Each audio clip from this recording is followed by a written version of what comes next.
Hey guys, what is going on? Welcome back to another Jujutsu Kaisen Modulo spoiler summary. As you know from last chapter, we are definitely getting into one of the more interesting parts of the story so far, and I am definitely excited to break all of this new information down for you. But first, I do want to remind everyone that supporting the official release is the most important thing. This is not a market substitute, and while I will be giving my commentary and review of all the new information given to us, the best possible thing you can do is buy the physical releases or support the digital releases with a Viz Media or Shonen Jump subscription. That being said, from last chapter, we are picking up exactly where we left off, with Sugi and Yuka not being able to finish their job of defeating the old man sorcerer, and thus, as the curse user was about to make their finishing blow on the two, Maru's third eye awakens and began to unleash a sinister power. So the story picks up exactly from there, where Maru gets up as this third eye opens completely. The old man is surprised that the person he knocked out a while back is actually back up and moving again. Meanwhile, Sugi is also shocked to see Maru awake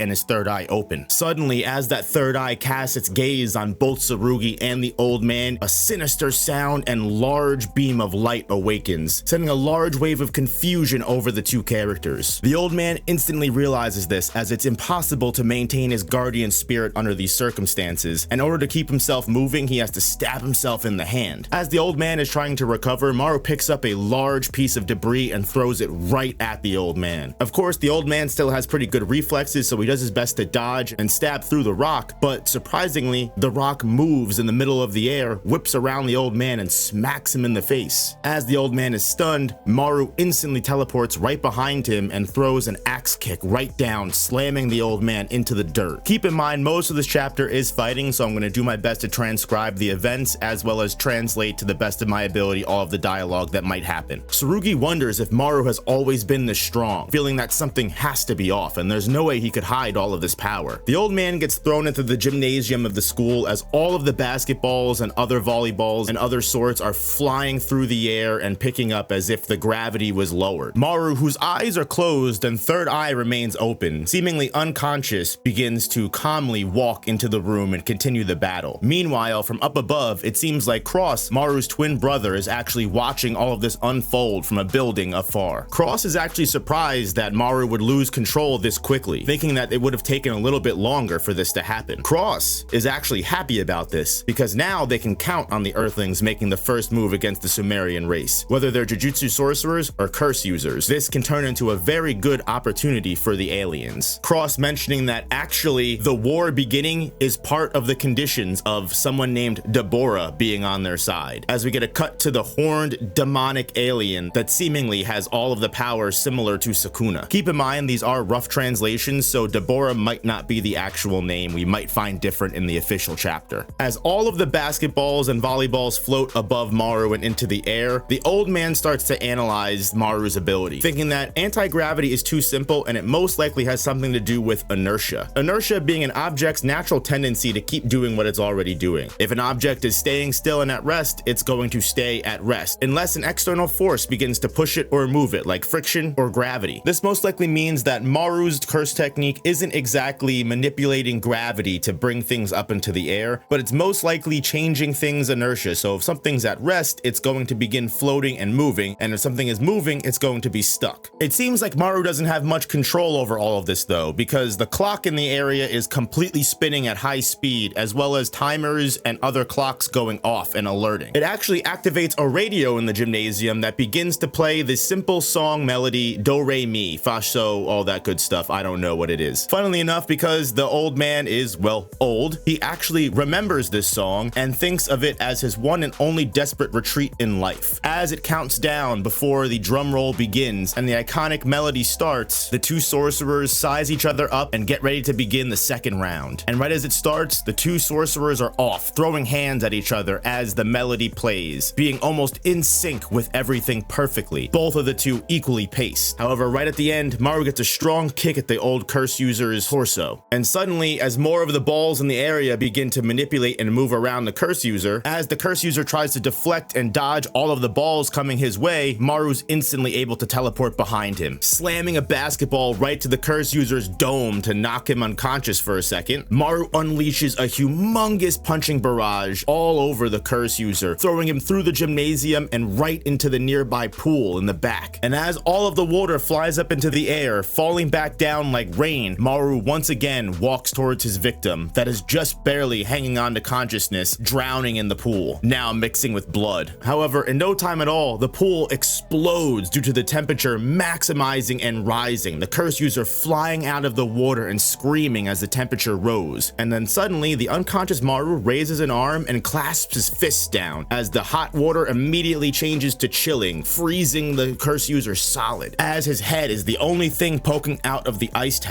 the curse user thinks to himself that Maru's technique must have some kind of hidden option when the alien moves in to make the finishing punch. But Sugi, in a sudden turn of events, jumps in the way, blocking Maru's punch with the sword, telling Maru that he's gone far enough. Sugi slashes Maru back as the two gain some ground, realizing that Maru is actually unconscious and not aware of his actions. Meanwhile, from afar, Cross commentates on this event, admitting that he knew Sugi would probably be able to move well despite all of his injuries.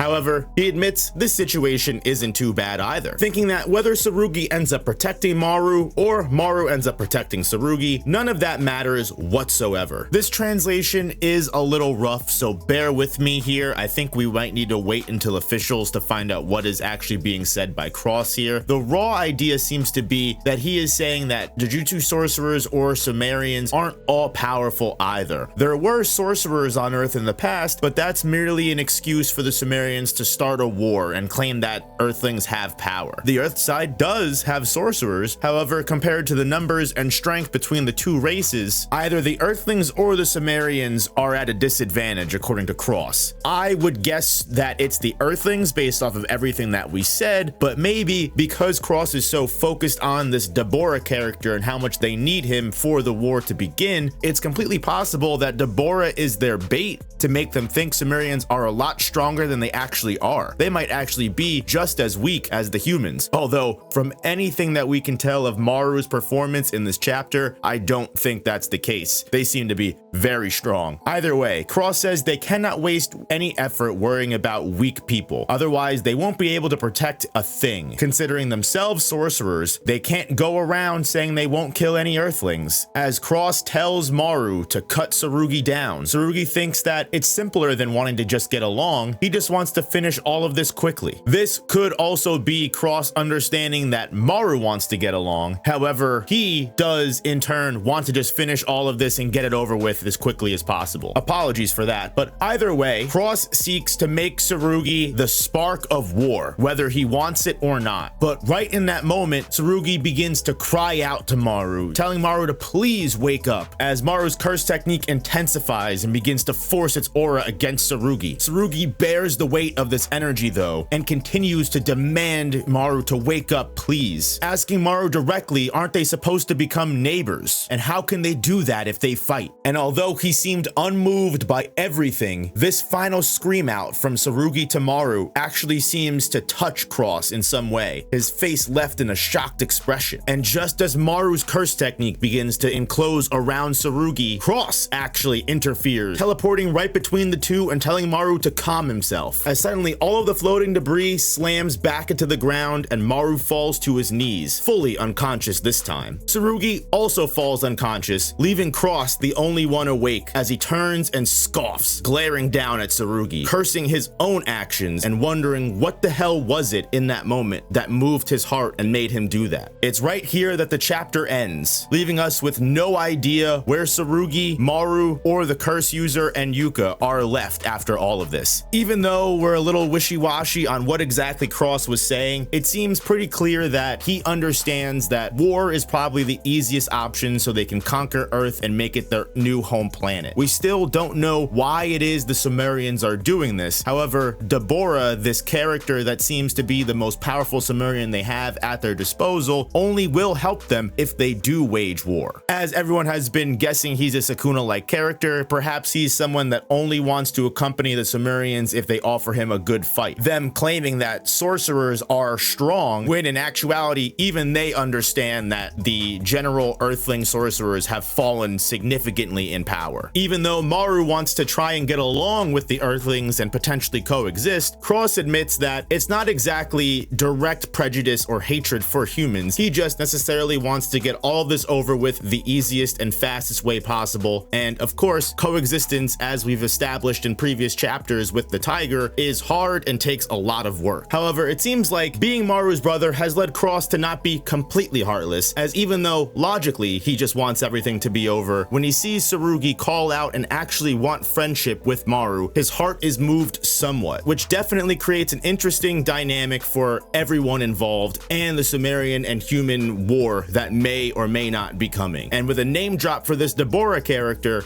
I'm definitely also interested to getting more information on him. Leave some comments down below on what you think of Maru's curse technique now that it's fully been revealed. And I have to say, I am loving Modulo lately, and this last small little mini arc was proof that Akutami knows what he's doing, and I cannot wait to see what else this series has for us. We are in a very good place, y'all. But until the official chapter comes out, I will see you guys in the next video, whether that be on the main channel with some of the videos that I've been coming out with lately, or on the second channel with plenty of the other series that I cover, like Kagurabachi, Sakamoto Days, Chainsaw Man, Dandadan, and Gachiakuta. Love you guys, and I'll see you in the next one.